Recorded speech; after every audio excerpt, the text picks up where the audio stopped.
Next குவாலிட்டியோட history பற்றி தெரிஞ்சுக்கலாம். 1930 யூஎஸ்ல இருந்த வால்டர் ஷுவார்ட்ங்கிறவர் தான் முதல்ல பார்த்தீங்கன்னா ஸ்டாட்டிஸ்டிக்கல் ப்ராசஸ் கண்ட்ரோல், அதாவது எஸ்பிசிங்கிற ஒரு மெத்தடை வந்து கொண்டு வராரு. பிகாஸ் அந்த காலகட்டத்தில் வேர்ல்டு வார் நடந்துகிட்டு இருந்ததுனால யூஎஸ் கவர்மெண்ட் வந்து இந்த டெக்னிக்கை பயன்படுத்தி தான் அந்த ஆயுதங்களோட குவாலிட்டி வந்து இன்க்ரீஸ் பண்ணாங்க. இந்த எஸ்பிசி டெக்னிக் வந்து எப்படி யூஸ் ஆகும்னு பார்த்தீங்கன்னா, ஆல்ரெடி இருந்த பழைய டேட்டாவாக இருக்கட்டும், இல்லைன்னா இப்போ கிடைச்ச புது டேட்டாவாக இருக்கட்டும், எல்லாமே கம்பேர் பண்ணி ஒரு ஸ்டாட்டிஸ்டிக்கல் அனலைசிஸ், அதாவது புள்ளி விவர கணக்கீடு முறையில் யூஸ் பண்ணதுனால இது ரொம்ப யூஸ்ஃபுல்லாக இருந்துச்சு, ஈஸியாக அனலைஸ் பண்ண முடிஞ்சது. நெக்ஸ்ட் பார்த்தீங்கன்னா 1950 1960 காலகட்டத்தில் ஜப்பானில் வந்து குவாலிட்டி சர்க்கிளை வந்து இம்ப்ரூவ் பண்ணுறாங்க. ஜப்பானில் டோக்கியோவில் இருக்கக்கூடிய யூனிவர்சிட்டியில் ஒர்க் பண்ணிக்கிட்டு இருந்த ப்ரொஃபஸர் கோரியோ இசுகவாங்கிறவர் தான் இதை ஃபர்ஸ்ட் வந்து ஸ்டார்ட் பண்ணுறாரு. ஒரு சின்ன செல்ஃப் எம்ப்ளாய்டு ஆர்கனைசேஷனில் இருக்கக்கூடிய குறைந்தளவு எம்ப்ளாயிஸை கொண்டு எப்படி குவாலிட்டியை மேம்படுத்தலாம் அப்படிங்கிறது இந்த மெத்தடில் வந்து விளக்குனாங்க. இந்த குவாலிட்டி சர்க்கிளில் உங்களுக்கு குவாலிட்டி ரிலேட்டடாக இருக்கக்கூடிய ஃபிஷ்போன் டயக்ராமாக இருக்கட்டும், அல்லது டிக்யூஎம் டூல்ஸாக இருக்கட்டும், அதாவது டோட்டல் குவாலிட்டி மேனேஜ்மெண்ட் டூல்ஸாக இருக்கட்டும், எல்லாமே உங்களுக்கு இதுக்குள்ளே தான் வரும். நெக்ஸ்ட் 1987 ISO 9000 வந்து இன்ட்ரடியூஸ் பண்ணுறாங்க.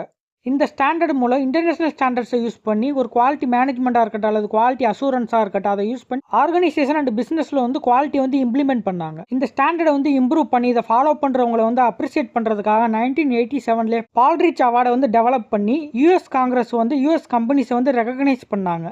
இதை வந்து ஸ்டாண்டர்டைஸ் பண்ணதுக்கு அப்புறம் 1988 பார்த்தீங்கன்னா பெஞ்ச் மார்க்கிங்கிற ஒரு குவாலிட்டி அப்ரோச்சை வந்து டெவலப் பண்ணுறாங்க. பெஞ்ச் மார்க்கிங் எப்படி அண்டர்ஸ்டாண்ட் பண்ணிக்கிற மாதிரி சொல்லணும்னு பார்த்தீங்கன்னா, இப்போ ஒரு ப்ராசஸாக இருக்கட்டும், அல்லது ஒரு ப்ராடக்டாக இருக்கட்டும், இல்லைன்னா ஒரு சர்வீசஸாக இருக்கட்டும், அது நம்ம ஒர்க் பண்ணுற அந்த இன்டர்னல் கம்பெனியாக இருக்கட்டும், அல்லது காம்படிட்டிவ் கம்பெனியாக இருக்கட்டும், அவங்க கூட கம்பேர் பண்ணிவிட்டு அதில் இருக்க குறைகள் எல்லாம் அனலைஸ் பண்ணிவிட்டு அதை எப்படி இம்ப்ரூவ் பண்ணலாம் அப்படிங்கிற ஒரு டெக்னிக் வந்து சொல்லி கொடுத்துச்சு. நெக்ஸ்ட் 1990 பேலன்ஸ்டு ஸ்கோர் கார்டு அப்படிங்கிற ஒரு அப்ரோச் வந்து இன்ட்ரடியூஸ் பண்ணுறாங்க.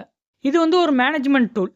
இந்த டூல் பார்த்தீங்கன்னா மேனேஜர் அல்லது அந்த ஆர்கனைசேஷனில் டாப் லெவல் அத்தாரிட்டியில் இருக்கக்கூடியவங்க வந்து யூஸ் பண்ணுவாங்க. இந்த டூலை யூஸ் பண்ணி அவங்களுக்கு கீழே ஒர்க் பண்ணக்கூடிய எல்லா லெவல்லே இருக்கக்கூடிய கீ ஏரியாவையும் அவங்களால மானிட்டர் பண்ண முடியும். அப்படியே கண்டினியூஸாக 1996 அண்ட் 97 பார்த்தீங்கன்னா ரீஇன்ஜினியரிங்கிற ஒரு அப்ரோச் வந்து டெவலப் பண்ணுறாங்க. இந்த அப்ரோச்சை யூஸ் பண்ணி என்டையர் ஆர்கனைசேஷனாக இருக்கட்டும், அல்லது என்டையர் ப்ராசஸையுமே ரீஸ்ட்ரக்சர் பண்ணி மறுபடியும் உருவாக்கி அதை இம்ப்ரூவ் பண்ணிக்க முடியும்.